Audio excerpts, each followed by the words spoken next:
अस्सलाम नाज़रीन, मैं हूं लंदन से एमजे चौधरी। आप देख रहे हैं हिटलेस टीवी। नाज़रीन, पाकिस्तान से कोई अच्छी खबरें नहीं आ रही, खासतौर पर कश्मीर से। वहाँ पे काफ़ी शहादतों की खबरें आ रही हैं और बहुत ही खौफनाक मनाजिर भी हैं और लोगों के साथ वहाँ पे जिस तरह के मजालिम हो रहे हैं।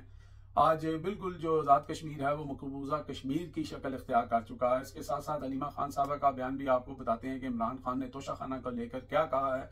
और इसहाक डार जो कल जो है ये सारा मामला अल्लाह की रजा के लिए कर रहे थे, इसके पीछे क्या हकीकत है और नेतन्याहू ने क्या कहा है अपनी हिब्रू जुबान के अंदर, और आगे क्या होने जा रहा है और पाकिस्तान की हैसियत क्या रहेगी। पहले भी हम किसी की कठपुतली थे, अब किसी और की कठपुतली बन चुके हैं। तो इन सारी चीज़ों के ऊपर आज जो है वो हम बात करेंगे। और सबसे पहले हम कश्मीर पे ही बात कर लेते हैं। कश्मीर पे इस वक्त जनाब हर उनका जो इलाका है, जहाँ पे आप कोटली, मीरपुर, मुजफ्फराबाद और रावलाकोट, हर जगह जो है वो बंद है और हजारों लाखों की तादाद में लोग जो हैं वो सड़कों पर हैं। और बाज़ मकामात के ऊपर डायरेक्ट फायर किए गए हैं सिक्योरिटी फोर्सेस की तरफ से।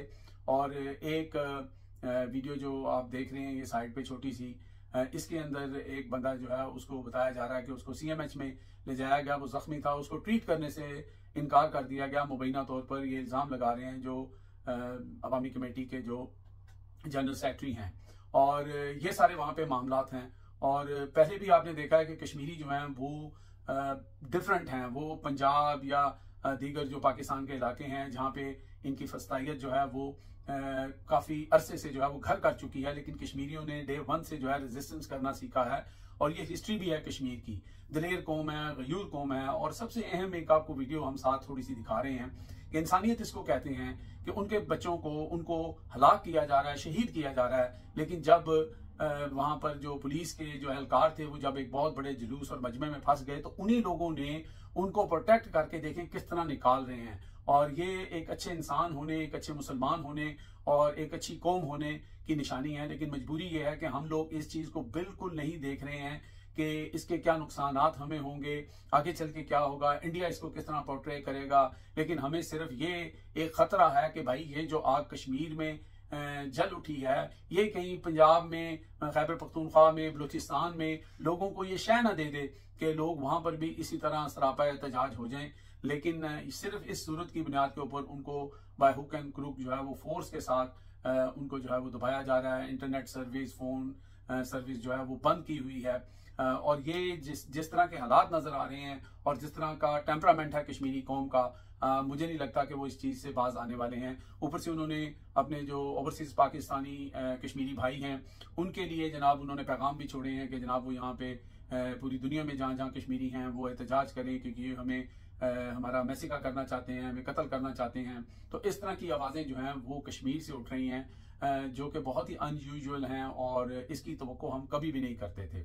अब जरा आ जाते हैं जी तोशा खाना के ऊपर। तोशा खाना के ऊपर अलीमा खान साहिबा ने आज फिर आके इमरान खान का ही सिर्फ बयान दिया है। और उसके अंदर अलीमा खान साहब ने बताया है कि इमरान खान ये कह रहे हैं कि तोशा खाना का ये जो केस चल रहा है इसके अंदर तमाम गवाहान जो थे वो मुकर चुके थे, जो उनके मिलिट्री सेक्रेटरी थे और दूसरे जो कर्नल साहब थे। उन्होंने भी आके कहा कि सारी डॉक्यूमेंटेशन जो है वो लीगल हुई थी, इसमें कोई बेजाब्तगी नहीं है। और ये केस उड़ चुका था, लेकिन फिर भी उसको रातों रात पहिए लगाकर तेज चलाया जा रहा है, क्योंकि यहाँ पे किसी किस्म का इंसाफ नहीं है। और उन्होंने कहा कि इसी जज के पास जरदारी, नवाज शरीफ और मरियम की जो गाड़ियों के केसेस हैं, मरियम का तो गालबन नहीं है, उनका केस नहीं है, लेकिन बाकी लोगों के जो केसेस हैं वो इन्हीं के पास लगे हुए हैं। ये गाड़ियां खा गए हैं जो प्रोहिबिटेड थी, जो नहीं ले जा सकती थी, उनको कोई नहीं पूछ रहा। लेकिन दूसरी तरफ उनका कहने का मतलब ये था कि इमरान खान के जो तोशा खाना है वो अंडे और बच्चे दे जा रहे हैं।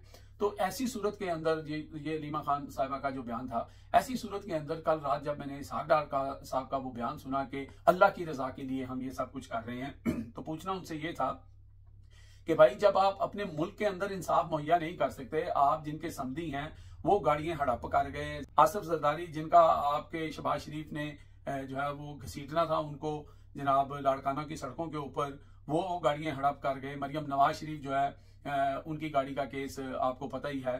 तो आप जब एक बेगुनाह शख्स के ऊपर झूठे केस लगाए जा रहे हैं, बनाए जा रहे हैं, आपकी किस बात पे यकीन किया जाए। आप ये जो कलमे वादे यहाँ पे बैठ के लोगों को गुस्से में आके, मैं एक बात आपको बता दूं, जब ये नून लीग वाले गुस्से में बात करें ना तो इसका मतलब ये है कि ये झूठ का पलंदा इनके पास है और ये सिर्फ लोगों को ये बताना चाह रहे हैं कि हमारे अंदर इतनी गैरत है, देखें हमारा खून खोल गया है और हम ये गुस्से में बात कर रहे हैं। जब भी इनके पास सॉलिड चीज होती है, ये इनके पांव जमीन पे होते हैं, तो ये बड़े तहम्मुल से बात करते हैं। ये इनका वतीरा है शुरू से। आप देख लें कि वो कहते हैं ना कि जब दलील नहीं होती किसी के पास तो वो शोर मचाता है। बिल्कुल ये उनकी सूरत हाल है। अच्छा, इसका हम दुआ ये करते हैं, हमारे कुछ दोस्त यहाँ पर भी हैं, एक हमारे बड़े अच्छे दोस्त हैं जनाब रिजवान शाह साहब, वो बड़ा जनाब कि नहीं जनाब ये फलस्तीन के बच्चों के लिए जो है वहाँ पे जो जुल्म हो रहा है उसको रोकने के लिए ये चलें, एक लिहाज से अच्छा कदम है। चले मान लेते हैं जी, अल्लाह करे कि ऐसा ही हो।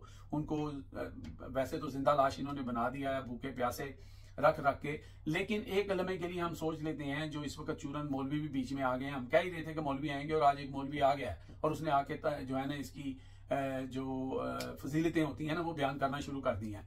तो हम कहते हैं कि चलें अल्लाह करे कि ऐसा हो जाए, लेकिन ऐसा होता हुआ नजर नहीं आ रहा। ये लोग खैर इज्जत तो पहले भी नहीं थी, लेकिन अब जलील होंगे।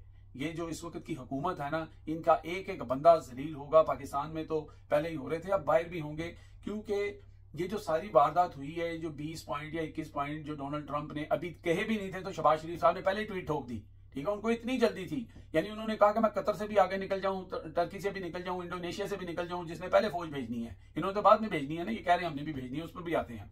तो ये लोग जो हैं, मैं क्यों कह रहा हूं कि ये जलील होंगे, कि इन्हीं की पार्टी के जो एक सेनेटर हैं गालिबन अफनान क्या नाम है उनका, वो वाहिद आदमी है, या ख्वाजा साद रफीक, जिन्होंने कुछ इस तरह के मैसेज दिए हैं। उन्होंने कहा कि भाई इस जो है नेतन्याहू जैसे बंदे के ऊपर जो है वो इतबार नहीं किया जा सकता, वो फूल बना रहा है, ये फूल बनेंगे सारे। वो उनका इस तरह का कोई कंटेंट जो है वो जो तहरीर है वो सामने आई है।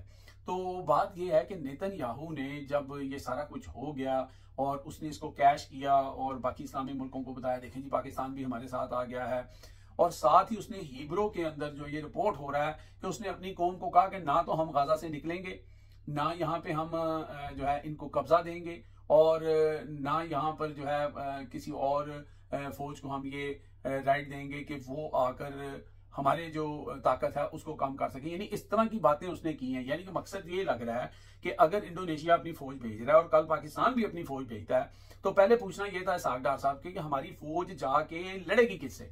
फौज का काम लड़ना होता है ना, उसको तो कॉम्बैट का जो सिचुएशन है उसी को हैंडल करना होता है। उन्होंने जाके दाल रोटी तो नहीं बांटनी, वो तो कोई भी खिदमत खलक करने वाले जो कोई भी रजाकार लोग हैं वो जा सकते हैं। जैसे एक ही मर्द मोमिन इस वक्त पाकिस्तान के अंदर एक ही ऐसा सच्चा इंसान है, सेनेटर मुश्ताक, जो इस वक्त रास्ते में है और फलस्तीन जा रहा है। बाकी सब तो सत्तू पी के सोए हुए हैं, मौलवी भी, मुल्ला भी, और जितने बाकी ये जो अपना जो है सड़कों पे आ जाते थे जनाब, घोड़ों पे बैठ के आएंगे, फलानी जगह आएंगे जनाब, गजवा हिंद लड़ेंगे, टमगान लड़ेंगे, ये लड़ेंगे, वो लड़ेंगे, ये सब लोग जो हैं ये बिल्कुल इनको मौत पड़ी हुई है, किसी की आवाज आपको नहीं आएगी।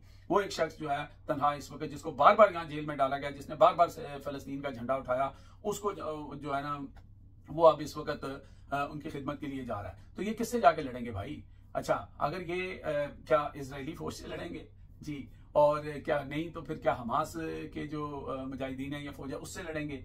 तो बात यह है कि जब उनसे लड़ेंगे तो एक मुसलमान को दूसरे मुसलमान से लड़वा दिया ना, या फिर बीच में जो मुझे लग रहा है कि ये एक दीवार बनेंगे, ये दीवार बनेंगे, प्रोटेक्ट करेंगे इजरायली आर्मी को हमास से। ठीक है, तो फिर क्या होगा? फिर हमास क्या ज्यादा देर वेट करेगी? इस तरह की सिचुएशन जो है वो सामने नजर आ रही है। यानी नेतन्याहू ने 24 घंटे का भी इंतजार नहीं किया और उसने अपना जो गंद था, जो अपनी मुनाफकत थी, वो अपनी जुबान में अपनी कौम को बता दी कि तुझे फिक्र ना करो, असी इन्हों बिल्कुल जिन्हों कहते ना शीशे जो उतार लिया। तो ये जो टैं करते थे ना, हम नहीं मानेंगे, वो कायदे आजम का ये फरमान है, वो इमरान खान ने कहा था, वो जेल में बैठा हुआ है, कायदे आजम कब्र में है। ठीक है, अब क्या कहा जा रहा है कि जो लोग इसको नहीं मान रहे हैं वो इंतशारी हैं। ठीक है, और हम जो है ना, हम हैं खिलाड़ी, यानी कि कायदे आजम भी इंतशारी हो गए, लामा इकबाल भी इंतशारी हो गए, उसके बाद कायदे अपना इमरान खान भी इंतशारी हो गए। मैं आप जो इसकी मुखालफत में बात करेगा या ऐसी बात करेगा कि ये सही नहीं हो रहा, वो इंतशारी है। तो ये सारी सूरत हाल जनाब इन्होंने यहाँ पे डेवलप कर दी है, और अब अल्लाह खैर ही करे। और ये सब जानते हैं, और हमारा दीन भी हमें कहता है, कुरान भी कहता है कि जिन लोगों पे ये इतबार करके आए हैं, जिनके सामने ये वादे वईद करके आए हैं, अपने पाव गोश्त के लिए पूरा ऊंट ज़िबा करके आए हैं, उनको सब जानते हैं कि वो कभी भी वफा नहीं करेंगे। आप मेरी बात याद रखिएगा कि आने वाले दिनों में, चंद महीनों में, एक आधे साल में आपको बहुत सारी चीजें जो हैं वो इतनी बुरी तरह एक्सपोज होकर सामने आएंगी कि तो आप कहेंगे कि यार इससे बेहतर था फलस्तीन पहले जैसे बेहतर था, क्योंकि इनकी नीयत में फतूर है। यानी ये जो जिनसे ये डील करके हैं उनकी नीयत पे एतबार किया ही नहीं जा सकता, उनके अपने लोग उसके ऊपर एतबार नहीं करते। तो ये सूरत हाल है जी। अब तक के लिए इतना ही। देखते रहे मेरा channel hit list by Amjad Chaudhary.